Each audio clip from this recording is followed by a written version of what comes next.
Müəllim nə istəyir rubrikasının növbəti iştirakçısı İlqar Əliyev adına 96 saylı Tap Orta Məktəbin Azərbaycan dili və ədəbiyyat müəllimi Ofeliya Məmmədovadır.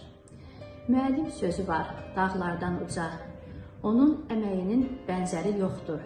Dağlar da baş əyir, müqəddəs ada, şərəfli peşənin qiyməti yoxdur. Savadsız insan meyvəsiz ağaca bənzəyir. Bu ağacı da yetişdirən məhz müəllimdir. Gəlin bizə yüksək bilik, savad bəxş edən, bəşəriyyətin inkişafında duran müəllimlərə hörmətlə yanaşaq, onlara dəyər verək. Axı müəllim nə istəyir? Müəllim ətrafdakılardan özünə qarşı diqqət istəyir, dəyər istəyir. Müəllim təşəkkür istəyir. Gələcək gənclər isə müəllimlərin həyat əsəridir. Ona görə ki, hər böyük bir insanın qarşısında bir müəllim durur və həyat müəllimlə daha gözəldir. Məktəb illəri